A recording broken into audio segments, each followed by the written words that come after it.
says every bad habit, every sinful habit begins with a thought. A what? A thought.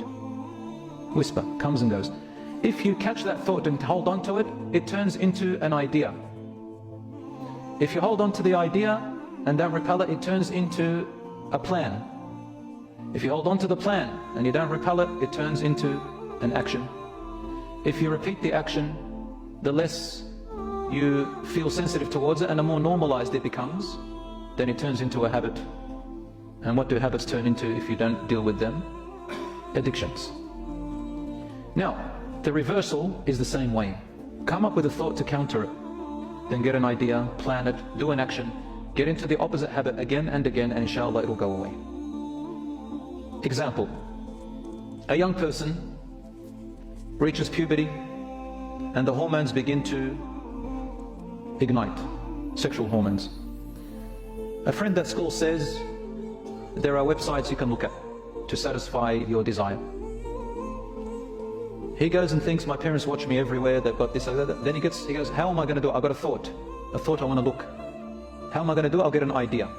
The idea is, use some kind of software or some way, ask my friends. Then a plan.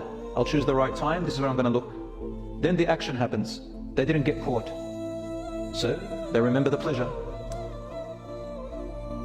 Next time, again, and again, and again, and again, then it becomes a habit. Then it becomes an addiction. How to reverse that? Number one, you need willpower.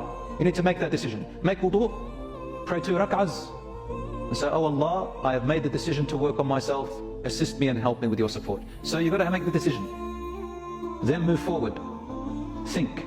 You got the thought, what's the idea? Reverse it. Well, when does it normally happen? It happens at night at this time. Through what? Through my device. Okay. Get rid of my VPN, whatever it is that I'm using.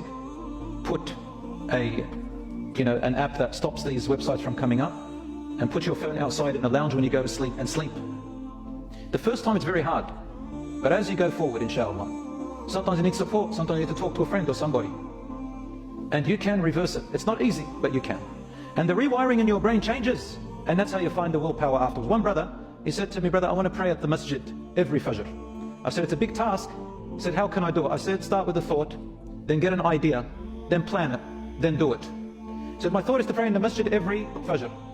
What's the idea? He said, I'm going to sleep a little bit early because my problem is that if I don't sleep early, I can't wake up. Next, I'm not going to drink coffee, I'm not going to eat late. My last meal will be 8 p.m. for example. Whatever he did, he knew himself. He planned for it. Then he woke up. First time was hard, second time was hard. Now, I played with his brain as well.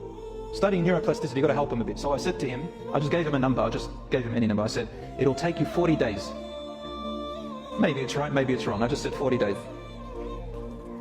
The brother, after 40 days, went to give a talk in Sydney. And when I say after 40 days, meaning like 2 months later or 3 months later, I went there, but then he comes up and he says, brother, wallahi, it worked. Wallahi, at 40 days, I couldn't turn back anymore. Till now I'm doing it. I said, maybe I should have said to him 20 days. Maybe something else. But the point is, brothers and sisters, he reversed it. And it became a habit. It became easy. But you can't expect everything to happen straight away. It happens slowly, inshallah. Neuroplasticity, your body all reacts to it, everything.